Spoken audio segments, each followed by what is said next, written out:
চলুন আজ আমরা এক মহাযাত্রায় বের হই এমন এক দিনের দিকে যা অবশ্যম্ভাবী মানে সেই দিনটার কথা বলছি যেদিন একেবারে প্রথম মানুষ থেকে শুরু করে শেষ পর্যন্ত সব্বাইকে বিচারের জন্য এক জায়গায় করা হবে ইসলামী বিশ্বাসে এই দিনটাকেই তো বলা হয় কেয়ামত আর এই যে বিশাল সমাবেশ এর নাম হলো হাসর তো চলুন ধাপে ধাপে জেনে নেওয়া যাক ঠিক কি ঘটবে সেদিন একটু কল্পনা করুন তো সমস্ত অভিযোগ প্রমাণিত সব সাক্ষ্য দেওয়া শেষ তখন চরম এক অসহায় অবস্থা থেকে ভেতর থেকে শুধু একটাই প্রশ্ন বেরিয়ে আসবে এখন কে আমাকে বাঁচাবে কারণ সেদিন পরিবার বন্ধু সন্তান কেউই পাশে থাকবে না এই যে একটা চূড়ান্ত একা হয়ে যাওয়ার অনুভূতি ঠিক সেখান থেকেই কিন্তু শুরু হবে সেই দিনের ভয়ঙ্কর বাস্তবতা তো এই যে শেষ দিনের কথা আমরা বলছি মানে বিচার দিবস এটা কিন্তু ইসলামের একেবারে মূল বিশ্বাসগুলোর একটা মানে এমন একটা দিন যেদিন মানব ইতিহাসের সেই শুরু থেকে অর্থাৎ আদম আলাইসাল্লাম থেকে শুরু করে একেবারে পৃথিবীর শেষ মানুষটি পর্যন্ত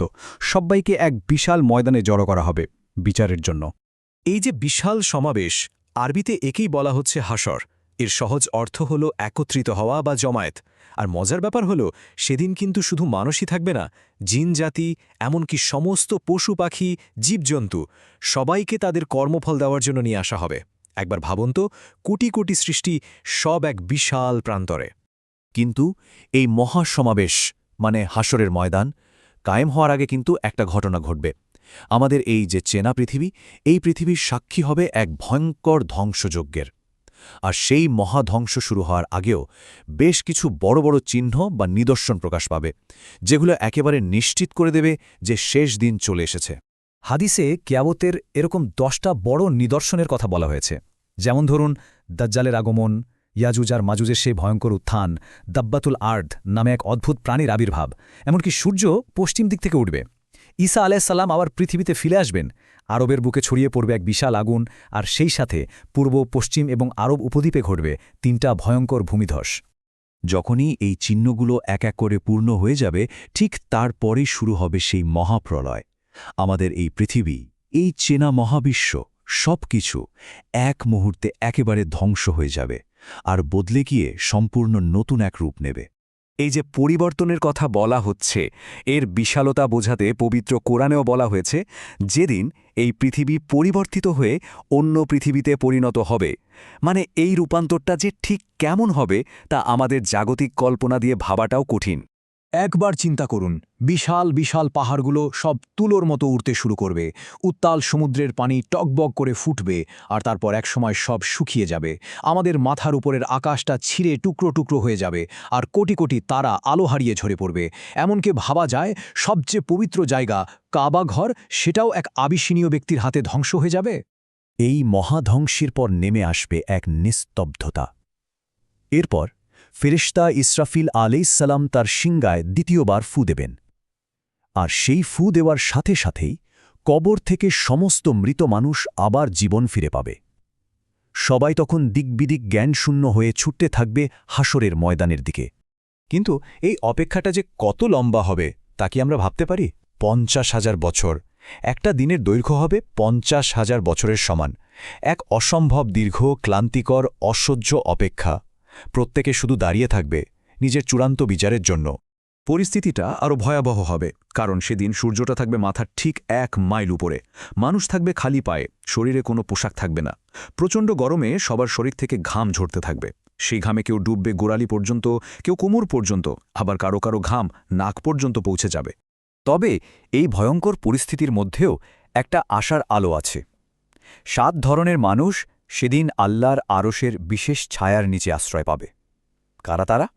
দেখুন তারা হলেন ন্যায়পরায়ণ শাসক যে যুবক আল্লাহর ইবাদত করতে করতে বড় হয়েছে যার মন সবসময় মসজিদের দিকে টানে এমন দুজন ব্যক্তি যারা শুধুমাত্র আল্লাহর জন্যই একে অপরকে ভালোবাসে যে মানুষটা পাপের সুযোগ পেয়েও আমি আল্লাহকে ভয় করি বলে সরে আসে যে এত গোপনে দান করে যে তার ডান হাত কি দিল বাম হাতও টের পায় না আর সবশেষে যে একা একা আল্লাহকে স্মরণ করে কাঁদে তো এই দীর্ঘ অপেক্ষা যখন শেষ হবে তখন শুরু হবে চূড়ান্ত বিচার আর এই বিচার পর্বে 3টা জিনিসই মূলত সবার ভাগ্য নির্ধারণ করে দেবে 1 মিজান মানে ন্যায়ের পাল্লা 2 কিতাব মানে আমাদের কর্মের রেকর্ড বুক আর 3 সিরাত মানে একটা বিশেষ সেতু প্রথমেই বসানো হবে মিজান এটা হলো একটা বিশাল দাড়িপাল্লা এর এক পাল্লায় রাখা হবে একজনের জীবনের সমস্ত ভালো কাজ বা নেকি, আর অন্য পাল্লায় রাখা হবে তার সব পাপ বা বদি। যার ভালো কাজের পাল্লাটা এক চুল পরিমাণও ভারী হবে সেই কিন্তু সফল হয়ে যাবে। মিজানের পর প্রত্যেকের হাতে দেওয়া হবে তার আমলনামা, অর্থাৎ জীবনের সমস্ত কাজের হিসাব। যাদেরকে ডান হাতে এই আমলনামা দেয়া হবে তারা তো খুশিতে চিৎকার করে সবাইকে বলবে, এই নাও, আমার রেকর্ডটা পড়ে দেখো।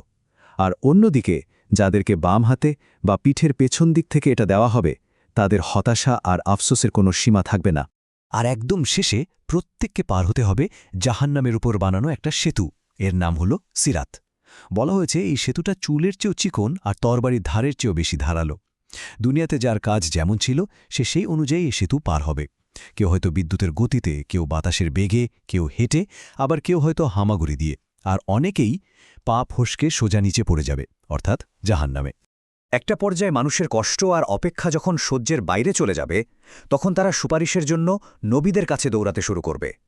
তারা যাবে আদম, নূহ, ইব্রাহিম, মুসা, ঈসা আলাইহিমুসসালামের কাছে। কিন্তু সবাই নিজেদের অপারগতার কথা জানাবেন। অবশেষে সবাই মিলে পৌঁছাবে শেষ নবী মোহাম্মদ সাল্লাল্লাহু আলাইহি সাল্লামের কাছে, আর তিনি তখন বলবেন, আমি এর জন্য আছি। এরপর তিনি আল্লাহর কাছে সুপারিশ করবেন,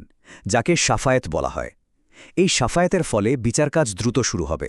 আর অনেক পাপী বান্দাও মুক্তি পাবে। এই বিচার পর্ব শেষ হওয়ার পর পুরো মানবজাতি পরিষ্কারভাবে দুইটা দলে ভাগ হয়ে যাবে, আর প্রত্যেককে তাদের চিরস্থায়ী ঠিকানার দিকে পাঠিয়ে দেওয়া হবে। যারা সফল তারা প্রবেশ করবে জান্নাতে, যেখানে বইছে দুধ আর মধুর নহর, যেখানে আছে শুধু অনন্ত শান্তি আর অফুরন্ত সুখ। আর যারা ব্যর্থ হবে তাদের ছুঁড়ে ফেলা হবে জাহান্নামে, যেখানে অপেক্ষা করছে ভয়ঙ্কর আগুন, জক্কুম নামের কাঁটাওয়ালা ফল, আর পানীয় হিসেবে ফুটন্ত পানি আর পুজ। কিন্তু জান্নাতের সব পুরস্কারের চেয়েও বড় যে পুরস্কার, সেটা হল আল্লাহর নিজের সন্তুষ্টি আর তাকে দেখার সৌভাগ্য।